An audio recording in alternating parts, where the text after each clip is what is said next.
Hello everyone, welcome to Sanmarga classes.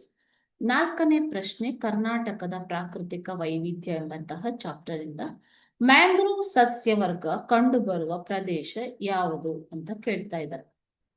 Okay, option mangrove, ಇದು mangrove ಸಸ್ಯ ಅಂತ ಇದನ್ನ ಕರೀತಾರೆ ಮಕ್ಕಳಿಗೆ. ಓಕೆ, ಸೊ ಆಪ್ಷನ್ಸ್ ನೋಡೋಣ. Option A Malenadu, option B ಬಯಲು ಸೀಮೆ, ಆಪ್ಷನ್ ಸಿ ಒಳನಾಡು ಮತ್ತು ಆಪ್ಷನ್ ಡಿ ಕರಾವಳಿ. ಸರಿಯಾದ ಉತ್ತರ ಬಂದ್ಬಿಟ್ಟು ಆಪ್ಷನ್ ಡಿ ಕರಾವಳಿ. ಓಕೆ, ಸೊ ಕರಾವಳಿ ಅಂಚಿನಲ್ಲಿ ನದಿಯ ಮುಖಜ ಭೂಮಿಗಳು, ಅಳಿವೆ ಹಾಗೂ ಮರಳು ದಂಡೆಗಳು ಭಾಗಗಳಲ್ಲಿ ಬಿಳಲುಗಳಿಂದ ಕೂಡಿರುವ ಸಸ್ಯಗಳಿರುತ್ತೆ. ಓಕೆ, ಸೊ ಎಲ್ಲಿ ಮಕ್ಕಳೇ?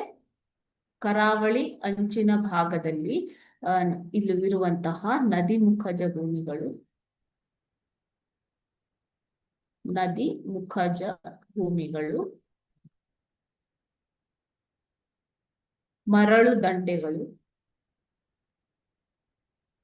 ಮತ್ತು ಅಳಿವೆಗಳಲ್ಲಿ ಬಿಳಲುಗಳಿಂದ ಕೂಡಿದ ಗಿಡಗಳು, ಬಿಳಲುಗಳಿಂದ ಕೂಡಿದ ಸಸ್ಯವರ್ಗಗಳು ಇರುತ್ತೆ ಮಕ್ಕಳೇ. ಓಕೆನಾ? ಸೊ ಈ ಸಸ್ಯವರ್ಗಗಳೇ ಮ್ಯಾಂಗ್ರೋವ್ ಅರಣ್ಯಗಳು. ಓಕೆನಾ? ಇವು ಉಪ್ಪು ನೀರಿನಲ್ಲಿ ಬೆಳೆಯುವ ವಿಶಿಷ್ಟವಾದಂತಹ ಸಾಮರ್ಥ್ಯವನ್ನ ಹೊಂದಿವೆ. ಈ ಉಪ್ಪು ನೀರಿನಲ್ಲೇ ಬೆಳೆಯುವಂಥದ್ದು. ಓಕೆ, ಬೆಳೆಯುವ ವಿಶಿಷ್ಟವಾದಂತಹ ಸಾಮರ್ಥ್ಯವನ್ನ ಹೊಂದಿರುತ್ತವೆ.